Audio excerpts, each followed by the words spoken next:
Welcome everyone to this WIIS Australia Meet the Expert event in which we chat with a senior woman in international security, find out about their background, their career, and their tips and advice for women interested in careers in international security. So I'm Maria Ross-Rubley. I'm president of WIIS Australia. And to start off tonight, I'd like to begin with an acknowledgement of country. I'd like to acknowledge the traditional owners of the land on which I'm meeting from today, the Wurundjeri people of the Kulin Nations, and pay my respects to elders past, present, and emerging. And I acknowledge that sovereignty has never been ceded. Please feel free, if you'd like, to share in the chat the lands from which you're dialing in on. So also before we start our event tonight, I do want to remind people that Women in International Security Australia, where it's basically a network of people, so that's women and men, gender diverse individuals who are interested in promoting women's voices, women's representation in international security, as well as gender analysis. So if you're interested in joining, please feel free to do so. We are a registered charity, and for early career people, it's only $15 a year, and for senior people, it's $50 a year, just the cost of 2 cocktails. And we have lots of events and ways for members to connect and network.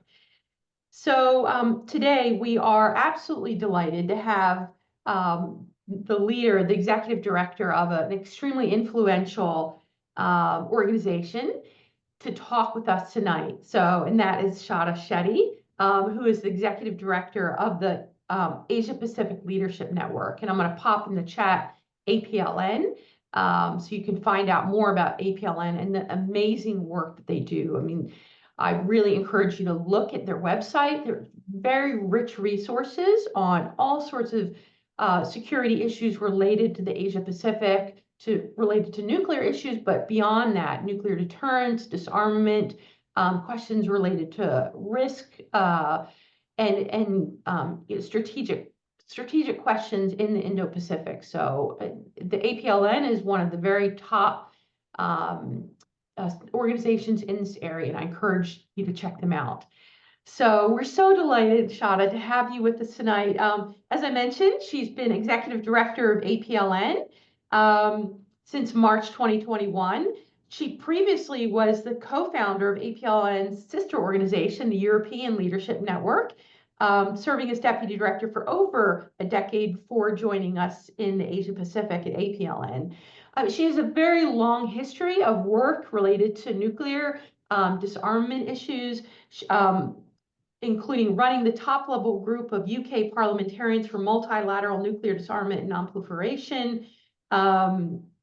She's co-founded and co-chaired the UK WIIS branch, and so it's wonderful, to have you with that experience.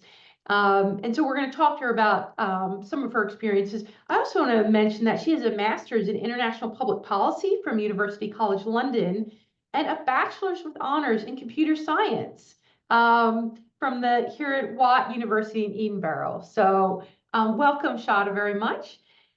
Just the order of the meeting today, we're going to have a chat. I have some questions for you, and feel free to sort of veer off into things that you want to talk about that you think members will find interesting.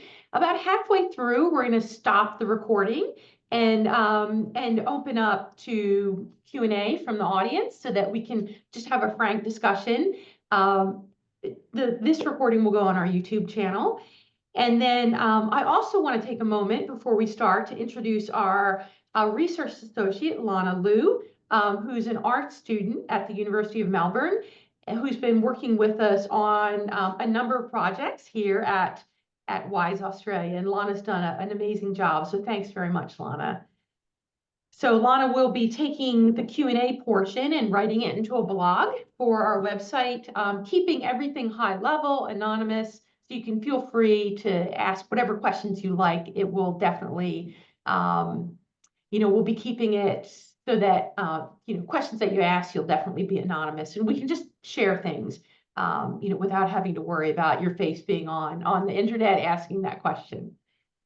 All right, Shata, so let's get started. I think the first question that came to my mind, actually, this was long before I was thinking about questions for the series, but just when I first got to meet you through APLN, and that was about your educational background, because it's an interesting area for you to have a bachelor's in computer science. So can you tell us about your academic background, and how, to what extent that influenced you, and then how you ended up in a career in international security? Yep, no problem. Firstly, just thank you so much for inviting me to this event this evening. Like you mentioned, I also have a kind of connection to the Women in International Security network in the UK when I was based there. And I'm really happy to be speaking with you tonight and hope to remain connected. Um, on my background, you can probably hear from my voice, I'm Scottish. So born in India, raised in the UK, and studied in Scotland. And I actually, I did an undergraduate degree in computer science, like you mentioned, and in Scotland, the degrees are 4 years. So I studied that for 4 years. And although I did well and, I enjoyed the course, I knew coming out at the end of it, it wasn't something that I wanted to pursue as a profession. So in a kind of panic in my final year, I ended up going to a lot of career talks in different industries, trying to figure out where do I want to take my career, what do I want to do with my life, and I ended up at a talk given by a representative from the European Commission.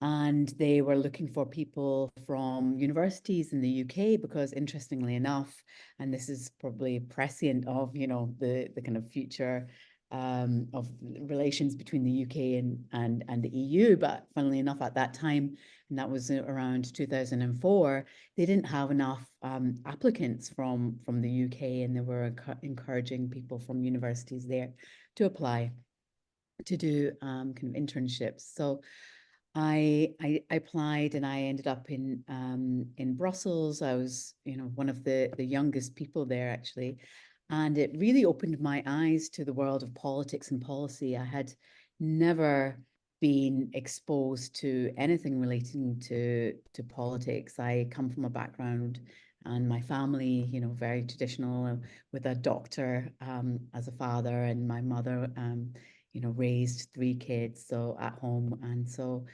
it wasn't something that I was familiar with or connected to. So going to Brussels and being exposed to an environment of people, very much engaged with the world in terms of international politics and some of the global issues that the EU grapples with. I was intrigued and I was stimulated, and I wanted to find a way to try to get into that world. So when I moved back to Scotland, I ended up working for 3 politicians and worked in Scottish politics at that time, and then a few years later down in Westminster in British politics. And in that transition period between working in Scotland for politicians and then moving down to London, I ended up doing my master's in international public policy because I could see that's where I wanted to focus my time and my effort, and that's really where my interest lay. And so I worked at the British Council in London, and it was quite an interesting time. It was around 2007, and that's when the Russian government at that time decided, I think within the space of 2 weeks, to to basically kick the British Council out of the country, close all of the offices within the space of less than a month.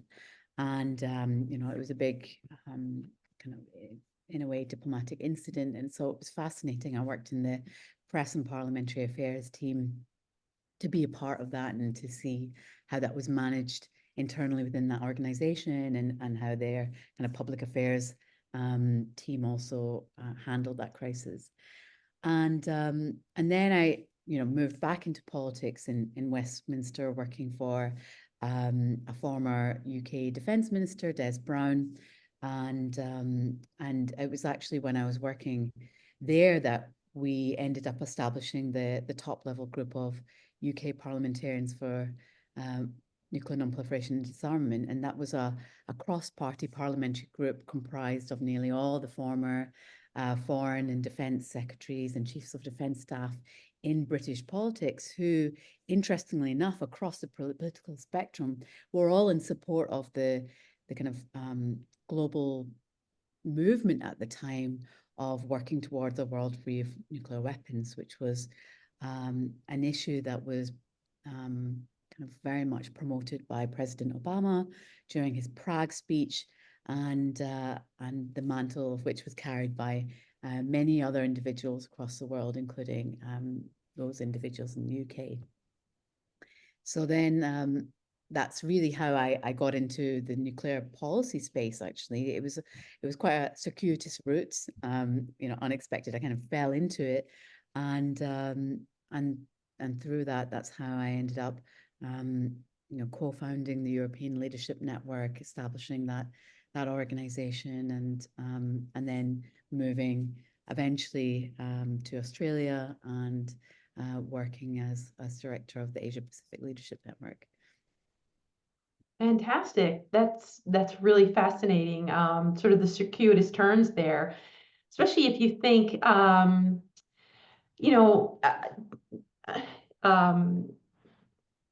you're working in policy and politics, and through that happened to end up in nuclear, and then that sort of captured your attention, and that's where you ended up staying. So. Yeah, absolutely.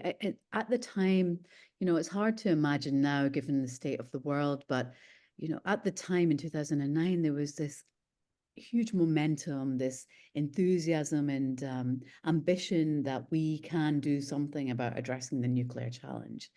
The speech by President Obama was actually had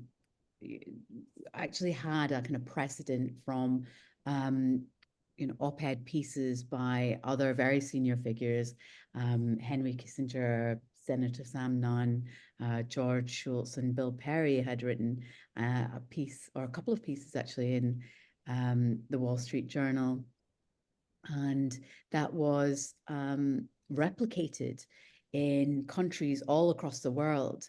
So when we had established the organization, or the cross-party parliamentary network, one of the things that we did that ended up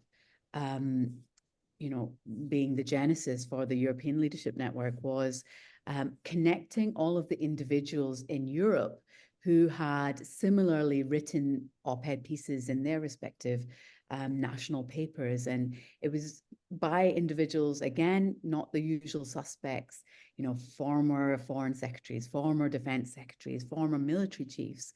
And these were from countries in Poland, in Spain, in France, all across Europe. And what we ended up doing at that time was writing to these individuals asking, do you want to be part of a wider network, to be connected to one another in support of this agenda? And frankly, to our surprise, we had kind of overwhelming enthusiasm from all of these people to be part of this initiative. And that's really how we set up the European Leadership Network. And then similarly, the Asia Pacific Leadership Network, the organization that I work for now, was established, I think, a year later. And at that time, there was great support from the Australian government in conjunction with the Japanese government, actually, to try and support this agenda. Because at that time, it was around 2010, and many countries were concerned about the repercussions of quote unquote second failed NPT, so Nuclear Non-Proliferation Treaty Review Conference, and what that means is that you don't end up with a consensus document at the end of that conference. And there was a failed meeting in 2005, and so there was a lot of energy around making sure that the 2010 conference was a success. So there was a number of initiatives happening all across the world to try and kind of buttress this effort and this movement in support of reducing nuclear weapons risks and moving towards disarmament. And then APLN in Australia was also established at that time. So a lot of things were happening at around about the same time. Oh, that's fascinating. I didn't realize that background, and I'm somebody who works in the nuclear field. So, wow. I mean, the world was on fire for disarmament at the time. I mean, Obama being very charismatic and really capturing the world's attention on this. And yet, despite the fact that, the hopes for disarmament has somewhat faded, ELN and APLN have really kept this alive and done a huge amount of research on that. I mean, Yeah. I'd like to turn to a question on that end, moving to your current work at APLN. So can you tell us a little bit, just give our viewers some information about what APLN does, and tell us a little bit about your day-to-day work at APLN. Like, what does a typical day look like for younger members or listeners who are like, oh, what, that sounds like a really cool job. What might that entail? Yeah, absolutely. So um, APLN, or the Asia Pacific Leadership Network, the way I like to describe it is like a hybrid organization. So we are a think tank in the sense that we produce research and analysis. We organize workshops and conferences. We produce research papers. We speak to policymakers. And we do those kind of typical activities that you would do if you were a think tank. But in addition to that, we have a network of politicians, diplomats, military figures, and academics from right across the Asia Pacific region. So at the moment, we have members from 22 countries. There's over 150 members. And these are individuals who have joined the network because they are in support of our broader mission, which is about reducing and eventually eliminating nuclear weapons risks. Although, like you pointed out earlier, Maria, we have broadened our focus in recent years to look at other security challenges afflicting the wider region at the moment. So, for instance, we're doing some work on the US-China competition. How can we try to ameliorate some of the more deleterious aspects of that particular relationship? How does that affect the Asia-Pacific region? How can countries in this region exercise more agency to try and reduce tensions and promote better security? We have also done work on maritime security, looking at, again, how can we implement some risk reduction measures, confidence and security building measures, etc. In addition, we do kind of regional focused work. So we've done a bit of work on the Pacific Islands region, and also the nexus between nuclear weapons issues and climate change, for instance. So kind of broad security issues that impact the wider region and countries within the region, but also all of these in some way do connect back to the kind of existential risk of nuclear weapons. So that remains at the heart of what we do. And then in terms of what I do on a day-to-day basis, it does vary, and it depends on, if we have upcoming deadlines for projects. So for instance, like I mentioned before, we do workshops and conferences related to research projects. So, I might be involved in that. So that could be preparing for a workshop or, preparing to kind of speak at a particular meeting, for like this, for instance. But generally, on a more kind of prosaic level, it's working with my team, helping to make sure that things are running in terms of the delivery for this work, connecting with funders, prospective partners, with network members, and just generally working to kind of run the organization as well, because there's also that element of running a business that we also have to that I also have to do. Yes, absolutely. I'm just going to share my screen for one moment because I'd like the viewers to see just the amazing work that APLN does. If you don't mind, I'll just take a second out of here. I'm just going to go to one space. If you look under analysis, the amount of the wealth of resources here, at APLN and the ongoing projects, it's just really, I remember the first time, Shata, that I was introduced to APLN, and I was just like, I don't know if I need to go anywhere else for my research. I mean, obviously, you go to different sources, but it's just really so much there. So, you lead an amazing team, not just the network, which is really important, but also the research and providing, this high quality work related to, nuclear politics more generally, and Indo-Pacific security more generally. So my next question for you is, um, what challenges have you faced as a woman in leadership within international security, and how have you navigated them? Mm. Yeah, that's an interesting question. So I've been working in, I would say nuclear policy for about 15 years now. And, it has changed over time, but I would still say that it's a kind of predominantly male dominated field.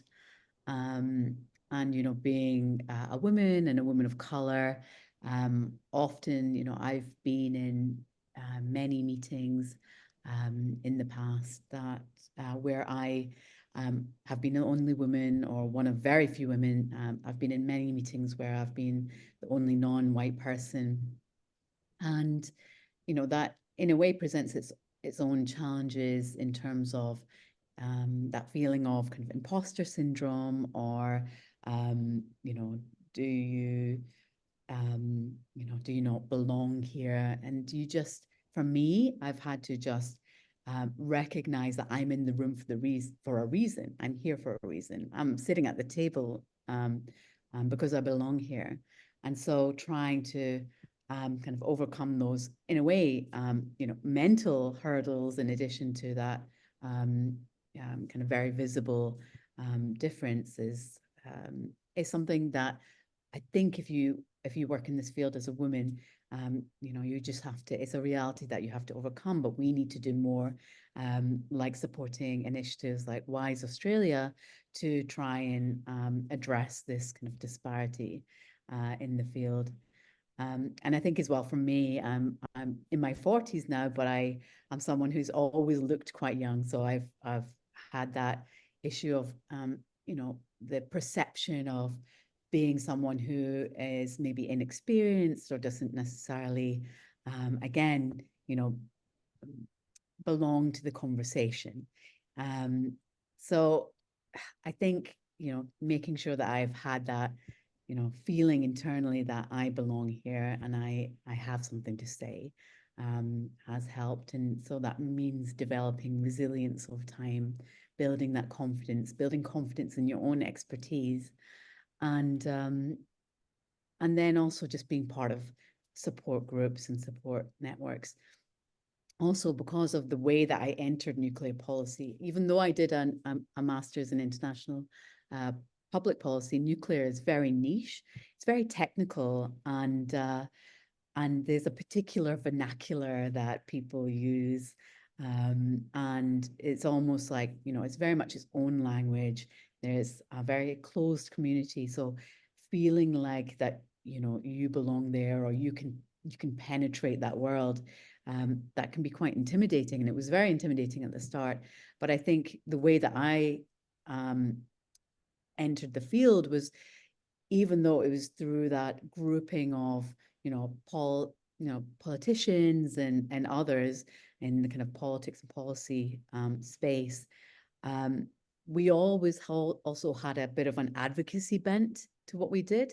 So that meant that I was also connected with others who were in support of nuclear disarmament, who were from the advocacy space, and generally from that, part of the field, people are more welcoming and engaging and open-minded, and being part of that has always been, for me, a real pleasure, and I've made a lot of connections in that kind of in that world as well. So those are some of the yeah, the challenges of working the space. I do feel that it's it is improving. It's a kind of slow and incremental process, but you know, I am hopeful that, you know, things will get better in time, but we need to act to make that happen and not just assume that it just happens by default. Yes, yeah.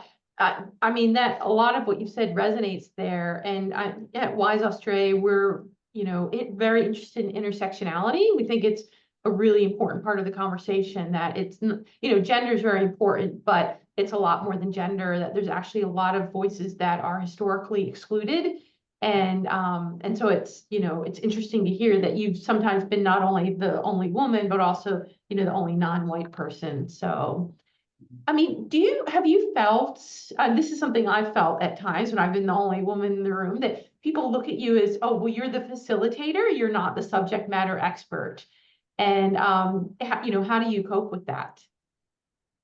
Yeah, and yes, and especially because when I started off, I worked for, you know, a group of very senior people, you know, who had decades of experience behind them. So I was very much the youngest person in the room, and, you know, and a young woman as well.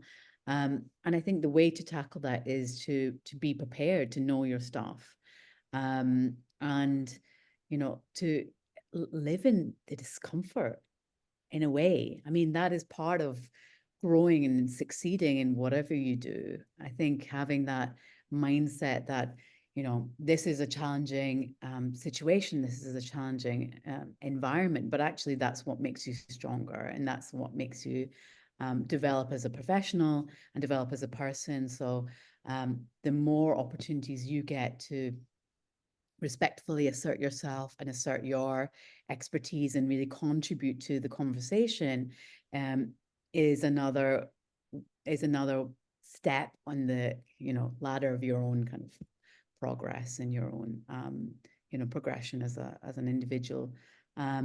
So I think that's, you know, that's part and parcel of, I think, being a human, right? We have to go through uncomfortable you know, situations, and unfortunately, or fortunately, maybe as a woman and in our field, we are exposed to, I think, more than that than maybe you would as a man. I mean, I've also been very fortunate to have very supportive mentors, and they probably wouldn't, you know, it was never formalized in that sense in terms of a mentor-mentee relationship. I've just had people that I've looked up to who've been a tremendous support to me professionally in my career, and it doesn't necessarily, and, you know, speaking more broadly, it doesn't necessarily have to be, you know, women supporting women. It can also be men supporting women, and vice Absolutely.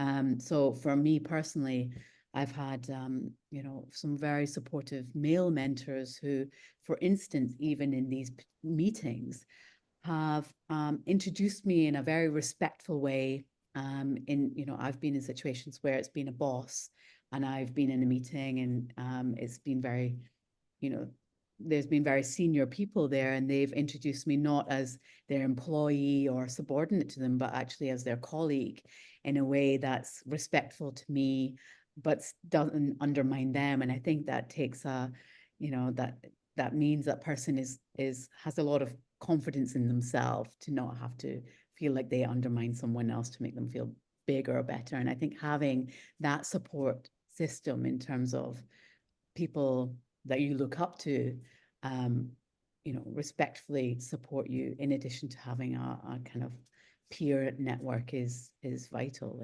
if you want to succeed in the work that we do. That's great. Yes. So, they're setting the tone for everyone else. This is who you are, you're a respected colleague. And if you have someone who'll do that, then other people fall in line with that. So, yeah, that's fantastic. Well, Shata, thank you so much. I think we're going to stop the recording now. We said we'd go about a half an hour, and then we're going to break into a sort of a frank, open Q&A. So if you're interested, people who are viewing on YouTube, we will have sort of a sanitized or high-level version of the Q&A on our blog. Our amazing research associate, Lana Liu, will be working on that. So we'll pause our recording here.